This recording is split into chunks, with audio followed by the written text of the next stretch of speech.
নমস্কার। নতুন বছর, জমাটি শীত আর স্নিগ্ধ রোদের ছোঁয়া। এই নিয়েই জীবন চলেছে। এই নিয়েই জীবন বয়ে চলেছে নদীর স্রোতের মতো।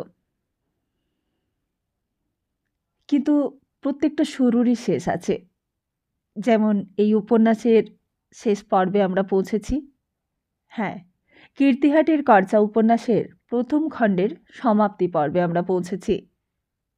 বাংলা ভাষার অন্যতম শ্রেষ্ঠ কথাসাহিত্যিক, ঔপন্যাসিক এবং গল্প লেখক তারাশঙ্কর বন্দ্যোপাধ্যায়ের লেখা কীর্তিহাটের কর্চাতে ছিলাম এতদিন। তাহলে চলুন চলতে চলতে শুনে নেওয়া যাক আজকের সমাপ্তি পর্ব।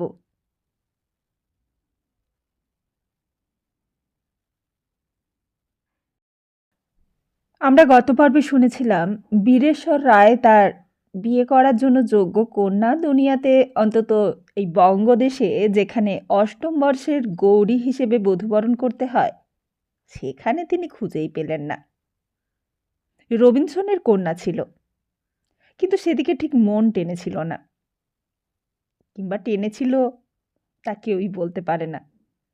সেটা তিনি লিখে যাননি, বরং লিখে গিয়েছিলেন, আমার হাসি পায় যখন জন রবিনসন এবং তার বোন ম্যারি কথায় কথায় কপালে, বুকে, কাঁধে হাত দিয়ে ক্রস আঁকে।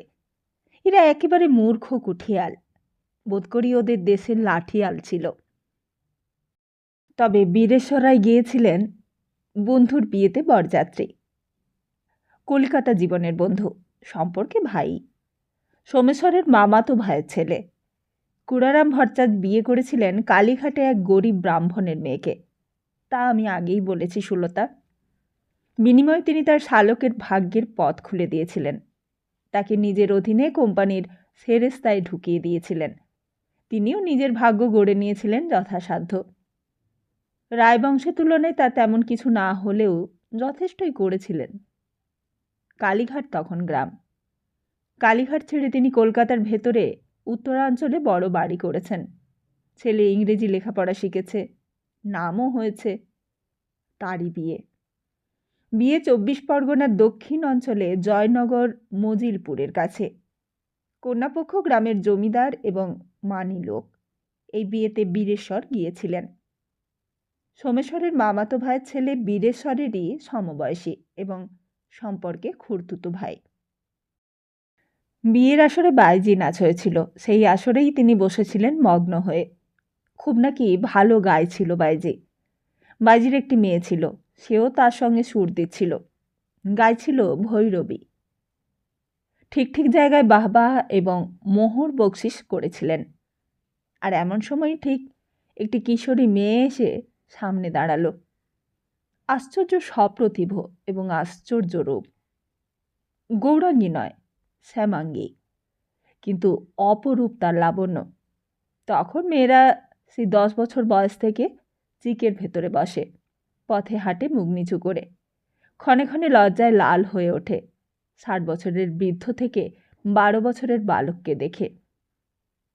সেই আমলে সেই 13-14 বছরের কিশোরী এসে তার সামনে দাঁড়িয়ে বলেছিল, নমস্কার, আপনাকে বাসরে বর ডাকছে।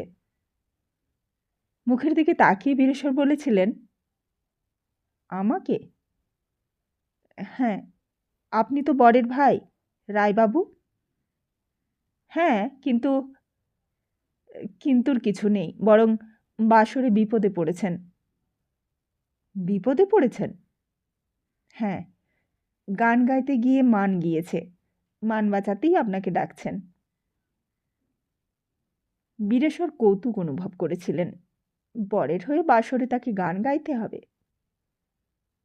হিন্দু প্রথা, সামাজিক আচার বহু কিছুকেই তিনি বরদাস্ত করতে পারতেন না, কিন্তু বিয়ের বাসরে একটা রোমান্স আছে, এটা তিনি মানতেন।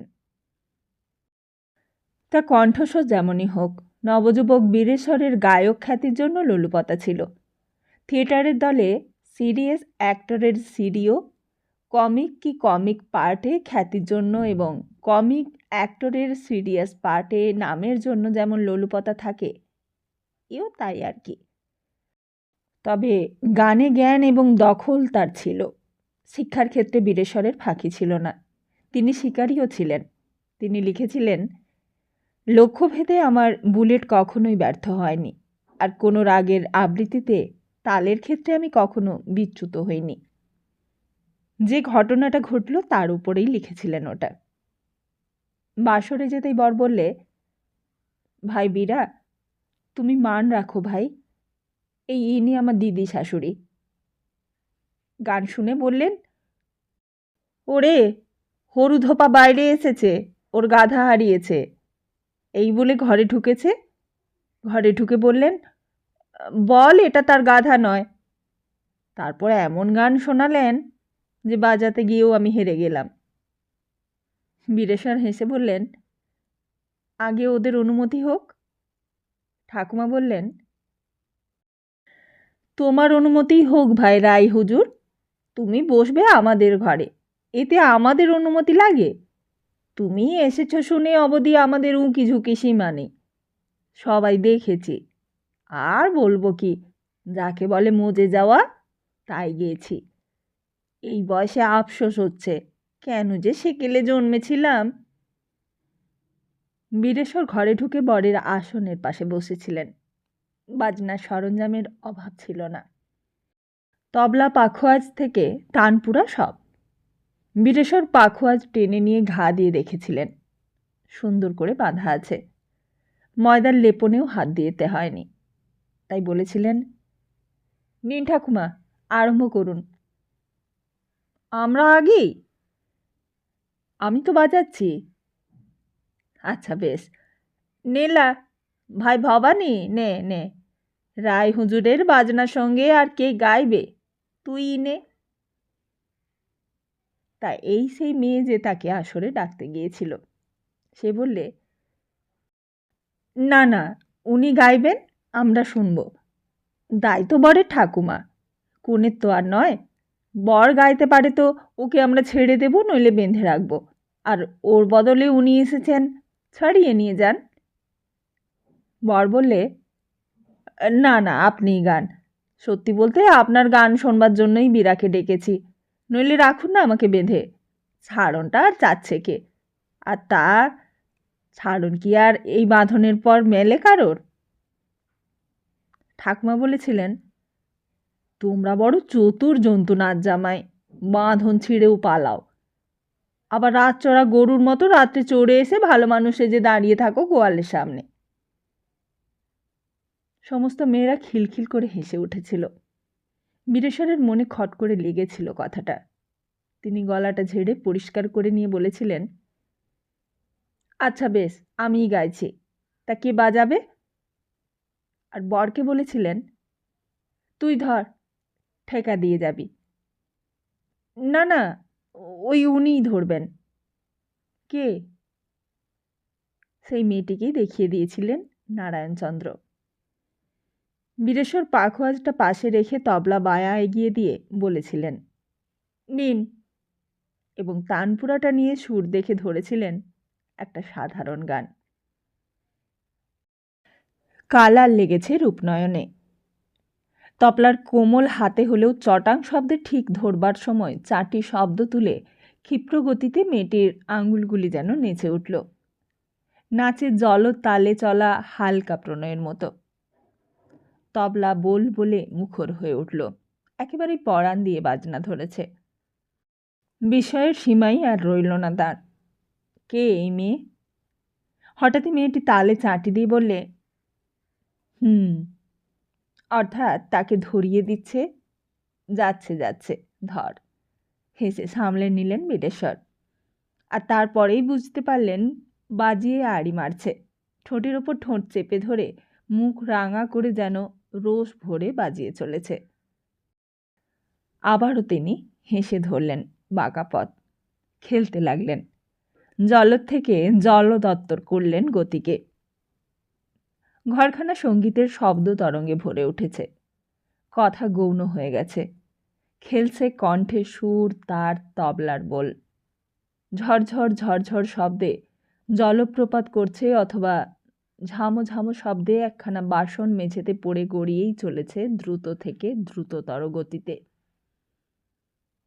শ্রোতাদের নিঃশ্বাস ফেলবার অবকাশ নেই, শব্দের মধ্যেও তারা একটা লড়াই চলেছে বুঝতে পারছে। আকস্মাৎ বীরেশ্বর অনুভব করলেন তিনি একটি অক্ষর উচ্চারণের মতো সময় কখন যেন হারিয়ে ফেলেছেন। এবার এই তবলার গানে সমাপ্তিচ্ছেদ পড়বে। ও মারবে তবলার চাটি ঝা, কিন্তু তার তখনও একটি অক্ষর বাকি থেকে যাবে। কালার কালা পর্যন্ত বলা হবে। র অক্ষরটি অনুচ্চারিত রাখতে হবে, আর তিনি হেরে যাবেন। মুহূর্তেই তিনি সামলে নিলেন। কালা দুটি অক্ষরকে জুড়ে ক্লা করে নিলেন এবং গাইলেন, কালার লেগেছে রূপ নয়ন রে ক্লার। মেয়েটি ফিক করে হেসে তবলায় সমাপ্তির ধা মেরে বললে, আপনার সঙ্গে আমি পারি বাবা, এই দৌড়ে কলকাতা পৌঁছানো যেত। বীরেশ্বর আশঙ্কা করেছিলেন সে উচ্চহাস্যে ব্যঙ্গ করে এই অতি সূক্ষ্ম ভুলটুকু, যা এদের কারোর কাছেই ধরা পড়েনি, তাকে ধরিয়ে দিয়ে তাকে অপদস্থ করবে। কিন্তু তারও উপর বেশি হয়েছিল বিস্ময়। কে এই মেয়ে? তিনি জানেন, তিনি দেখেছেন। সঙ্গীতে জন্মগত প্রতিভা নিয়ে অনেকেই জন্মায়, অত্যন্ত প্রত্যক্ষ। এই যে তাই, তাতে তার কোনো সন্দেহই রইল না। কিন্তু কে এই মেয়ে? গোটা ঘরখানা স্তব্ধ হয়েছিল। শ্রোতাদের বিস্ময় এবং অভিভূত হওয়াটা এখনও কাটেনি। কয়েক মুহূর্ত পর ঠাকুমা জিজ্ঞেস করলেন, একটা হার জিত যেন হলো, তা কে জিতল রে ভবানী? উনি ঠাকুমা। চমৎকার হেসে মেয়েটি বললে। ঠাকুমা বললেন, তাতে লজ্জা নেই। বীরুরাই কত বড় বড় ওস্তাদ রেখে গান শিখেছে। তোর বিদ্যে তো ভগবত দত্ত, তোর বাবার ঔরসের ফল। তবে তোর ওই বাবা তোকে সারতে দেয় না, এই যা, নইলে এতদিন ভাতের হাঁড়ির কালি আর উনুনের ছাই চাপা পড়তো। তাই এইবার তুই একটা গান শুনিয়ে দে, দেখবি গানে রায়বাবু তোকে ঠকাতে পারবে না। সঙ্গে সঙ্গেই ধীরেশ্বর পাখোয়াজ কোলে তুললেন। মেয়েটি বললে, থাক। বীরেশ্বর বললেন, সে কি, না না, তা হবে না, তাহলে বুঝবো আমাকে যোগ্যই মনে করছো না তুমি। ঠাকমা বলে উঠলেন, তাই বটে ভাই, যোগ্য বর মিলল না বলে মেয়ের বিয়েই দিলে না বাপ। কুল মেলে তো পার মেলে না, পাত্র মেলে তো কুল মেলে না। কি বলছো ঠাকুমা? তাহলে আমি উঠে যাচ্ছি। না না না, হাত জোড়ো করে বীরেশ্বর বললেন, ঠাম্মার দোষে কি আমাকে অপমান করে চলে যাওয়াটা ঠিক হচ্ছে? বসুন, গান আমাকে শোনাতেই হবে। ভবানী বসেছিলেন এবং তানপুরাটা তুলে নিয়ে কানে একটু মোচড় দিয়ে সুরটা ঠিক করে নিয়ে চোখ বুজে মৃদু স্বরে সুর মিলিয়ে নিয়েছিলেন। তারপর থেমে গেলেন। বরকে বললেন, আপনি তানপুরাটা ধরুন না। নিজে পদ্মাসন হয়ে বসে হাত জোড়ো করে চোখ বুজে সুর তুললেন। শুরু হলো মৃদু কণ্ঠে সুর বিস্তার। আ আ ধ্বনির সূত্রে গাঁথা একখানি সুরের মালা বুনছেন যেন। বীরেশ্বর তার বিবরণে তাই লিখেছেন। তারপর সুর উচ্চ থেকে উচ্চতর হলো, আর সঙ্গে সঙ্গে বাণী প্রকাশ পেল তার মধ্যে। তার দিকে না তাকিয়ে চলে গিয়েছিলেন। গৌরী অপমানিতা বোধ করে কাঁদতে কাঁদতে ফিরেছিলেন। বীরেশ্বর লিখেছেন, ভেরি কেয়ারফুলি, অত্যন্ত সতর্কতার সঙ্গে বাজনা শুরু করলাম। আমি শুধু ঠেকা দিয়ে, বিলম্বিত লয়ের সঙ্গে মিলিয়ে। ওর সঙ্গে আড়ি দিতে ইচ্ছে হলো না আমার। তার মুখের দিকে তাকিয়েছিলাম অবাক হয়ে। মনে হচ্ছিল ধ্যানস্থ হয়ে গাইছি। পাখোয়ার জলদে বেজে উঠল, কণ্ঠস্বরে সুরও দ্রুত হলো। মাথা দ্রুত নড়ছে মেয়েটির। তারপর আবার বিচিত্র কৌশলে দ্রুত লয় থেকে ফিরে এলো শান্ত মন্থর লয়। অত্যন্ত শান্তভাবেই গাইলেন ভবানী। কলাকৌশলের বাহুল্য এতটুকু বিস্তার করেননি। বীরেশ্বর একবার জলদে তাকে টেনেছিলেন। সে তাল রেখে এগিয়ে গিয়েও এমনভাবে শান্ত গতিতে ফিরল এবং তাকে ফেরালো যে তিনি মনে মনে তারিফ না করেই পারলেন না। আর গান যখন শেষ হয়ে গেল, তখন গোটা বাসরটি যেন হরগৌরীর বাসরের আশীর্বাদের আভাসে ভরে উঠেছে।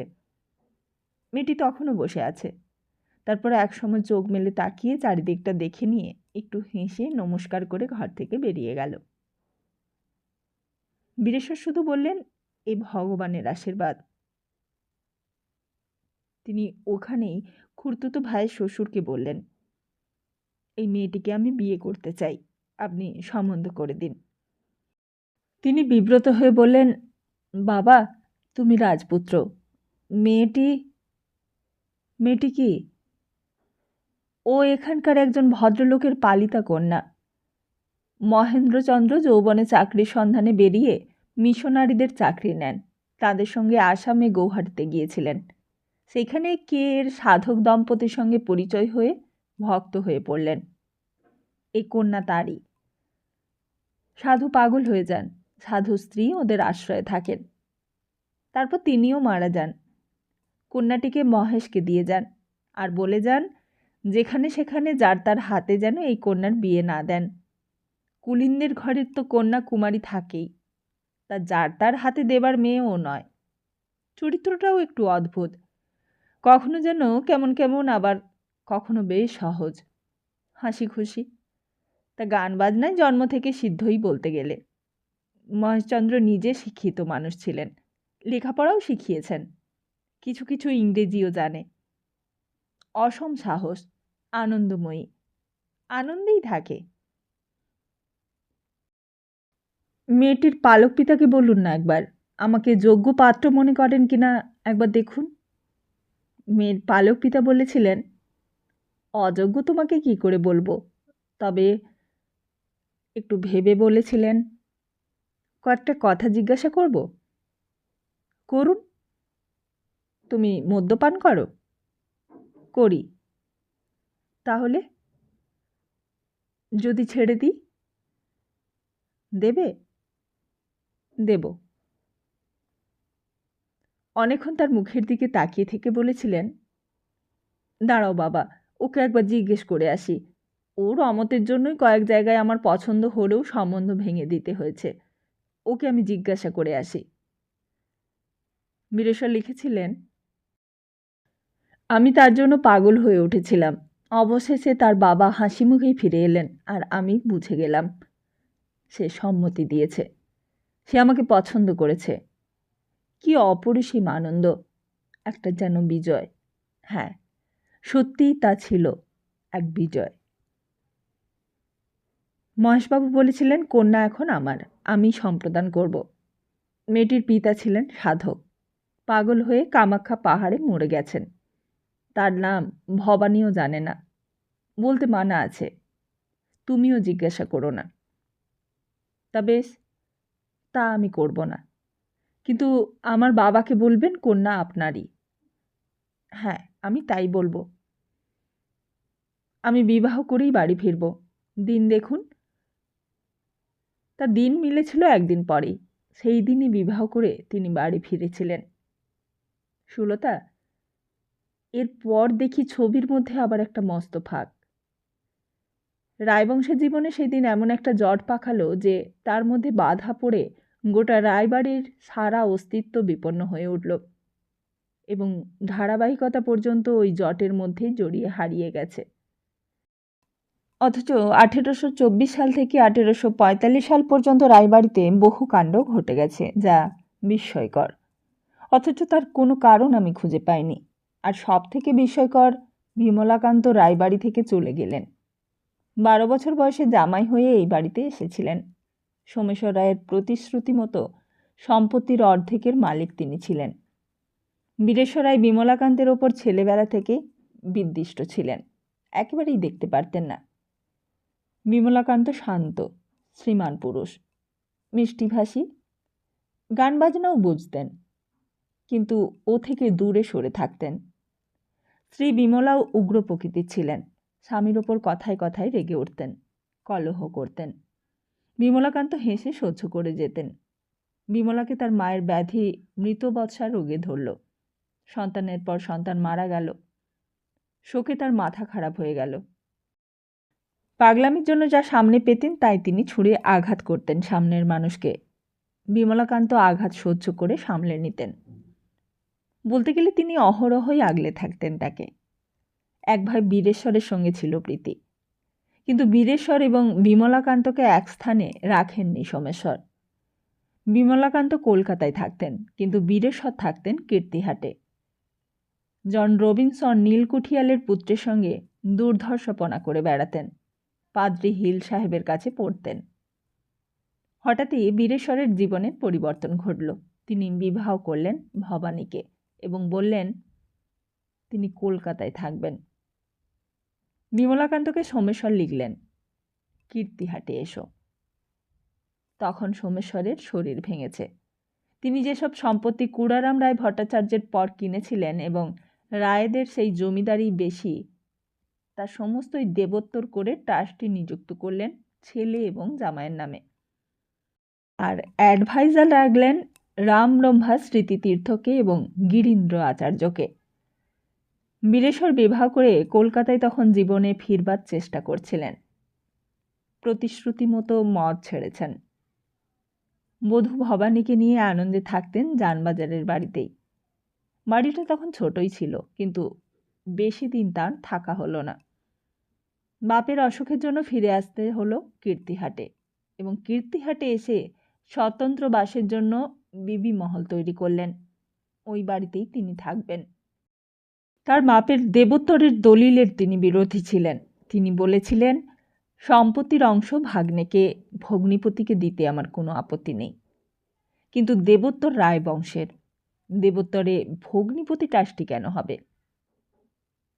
কিন্তু সোমেশ্বর তা শোনেননি। তার ওই স্মরণের খাতায় এইসব লেখা আছে, আর তার সঙ্গে আছে কয়েকটা বিনিদ্র আনন্দ রজনীর কথা। অকপটে সব তিনি লিখে গেছেন।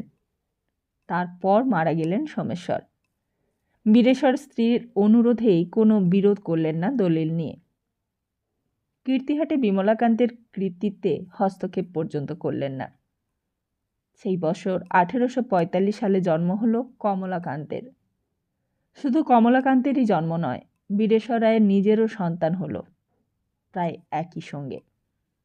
একসঙ্গে ভবানী এবং বিমলার সন্তান হলো, দুদিন আগেই আর দুদিন পর, আর তার ফল হলো এক বিচিত্র।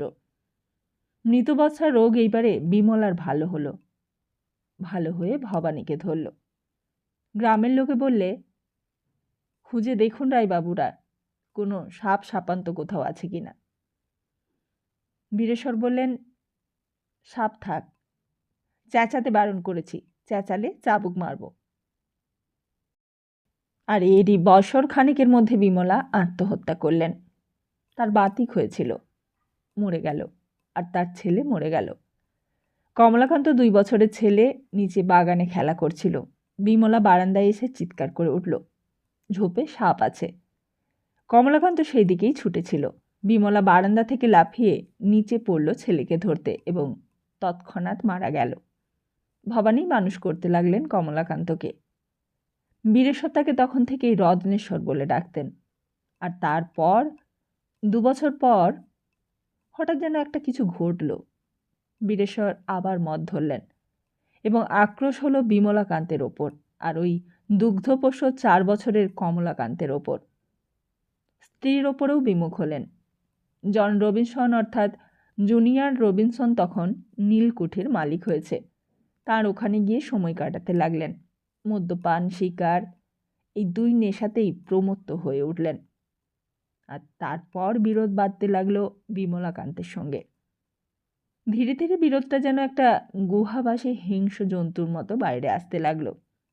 2 জ্বলন্ত চোখ ধীরে ধীরে এগিয়ে আসছিল। বীরেশ্বর নিজেই তা লিখেছেন, আমার ক্রোধ সে ঘুম ভাঙা জন্তুর মতো গুহা থেকে বাইরে বেরিয়ে আসছে, আমি তা বুঝতে পারছি। I am helpless. ফলে বিমলাকান্ত ছেলে কমলাকান্তকে নিয়ে একদিন একটা পর্ব উপলক্ষে শ্যামনগর যাচ্ছি বলে গিয়ে আর ফিরলেন না। ওখান থেকে চলে গেলেন কলকাতায়, নিজ ভাগ্য গড়বেন বলে। বীরেশ্বরকে চিঠি লিখলেন, তোমার পৈতৃক সম্পত্তি তুমি নির্বিবাদে ভোগ করো। আমি সন্তুষ্ট চিত্তে অকপট আশীর্বাদ করিয়া বিদায় লইলাম। আর কীর্তিহাট আমি ফিরিব না। তুমি চাহিলে যাহা শ্বশুর মহাশয় আমাকে দিয়াছিলেন তাহা দলিল করিয়া ফিরাইয়া দিব। তারপর 1 বছর পর যা ঘটল তা আরও মর্মান্তিক। বীরেশ্বর তখন কীর্তিহাটে। এই বিবি মহলেই বাস করছেন। একদিন সকালে কাঁসাইয়ের ওপর যে বিবি মহলের ঘাট, সেই ঘাটে ভবানীর একটি গহনার পুঁটুলি পাওয়া গেল। সেই গহনাগুলি তার গায়েই থাকত, কিন্তু ভবানীকে পাওয়া গেল না। একটা দহ ছিল ওখানে, কিন্তু তখন ছিল ভরা কংসাবতী। আশ্বিনের মাঝামাঝি দুকুল ভরে বইছে নদী। তবু 5খানা গ্রামের জেলে এলো, জাল টানলে সেই দহে, কিন্তু কোনো চিহ্নই আর পাওয়া গেল না। এই দেখো একখানা বড় ছবি, এটাকে এঁকেছি আবছায়ার মধ্যে। এটা গাঢ় কালি দিয়ে, কালের জবনিকা টানিনি। দেখো, আলো জোর পড়লেই দেখতে পাবে আভাসে একটি নারী দেহ যেন হারিয়ে যাচ্ছে। দেখতে পাচ্ছ? তারপর অবশ্য এই দিকটা গাঢ় কালি, জবনিকা পড়ে গেছে, ঢেকে রেখেছে সব কিছু। আর তারই মধ্যে গাঢ়তর কালো রঙে আঁকা একটি পুরুষকেও দেখতে পাবে। দেখো, ওই ওই বীরেশ্বর রায়, উন্মাদ, কালপুরুষের মতো অট্ট হাসছেন। ওর সেই খাতাতে বড় বড় করে লেখা আছে, am I going mad? Yes, it is a madness, let it come.